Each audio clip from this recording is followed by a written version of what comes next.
নারিকেল চিংড়ি মাছ দিয়ে তেলা কচুর শাক ভাজি, জিভে লেগে থাকার মতো স্বাদ।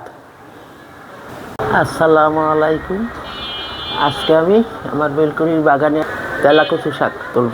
অনেক ওই বইছে, উপরে নিচে তেলা কচু শাক, পুঁই শাক এসব আমি তুলব, তুললে ভাজি বানাবো। ব্যালকনির নিচে এই রোড এতটা ওই বইছে, এতে বলার মতন করতে পারি। কয়েকটা পুঁই শাকের পাতা তুলব। কত সুন্দর ফুল আমার ছোট্ট বাগানে, ছোট্ট গাছে।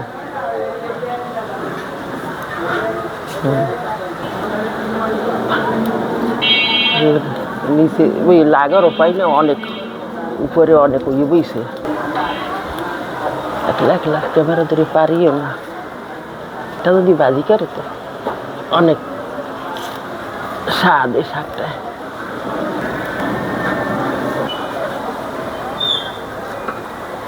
অনেকটাই তুলে হেলাইছি আমি। পুঁই শাক ওই বইছে সুন্দর, ছোট ছোট গাছে। দুইটা একটা করে সবটাই নিম।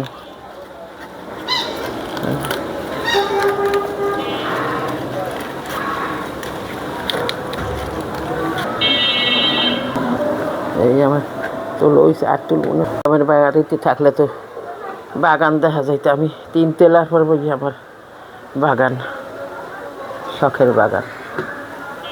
শাকটা আমি কুচি কুচি করে কেটে ধুয়ে নিছি ভালোভাবে কয়েকবার। ছোট দেশি ছোট চিংড়ি মাছ দিয়ে নারকেল বাটা দিয়ে আমি ভাজি। তেল দিয়ে দেবো চিংড়ি মাছ, পেঁয়াজ কুচি,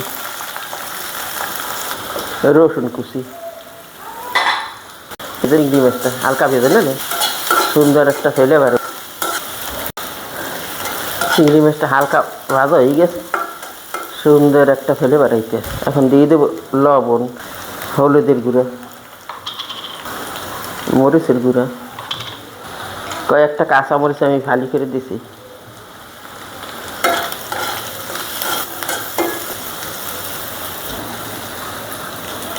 এখন দিয়ে দেবো এই নারিকেল বাটা। নারিকেল বাটাটা এটার আস্বাদ।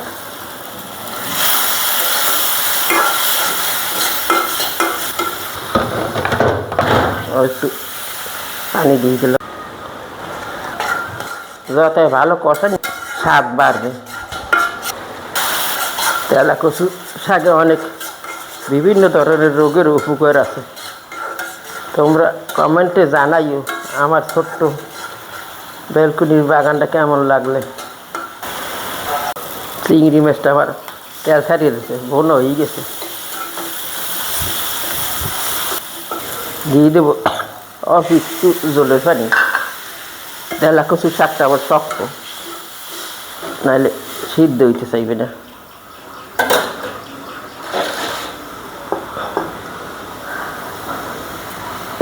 আমার গাছের পুঁই শাকও দিয়ে দিছি, দুইটা একই শাকটা বাড়াই দেবে। এরকম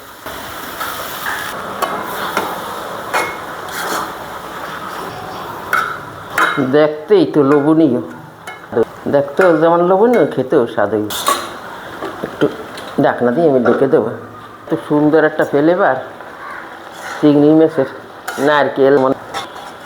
নিজে গাছে শাকের সামনে কোনো শাক নাই, না একটা ফ্লেভার আইতেছে। সিদ্ধ কালো ওই গেছে, কুচকুচে সুন্দর। নারিকেল চিংড়ি মাছ দিয়ে তেলা কচু শাক, পুঁই শাক ভাজি।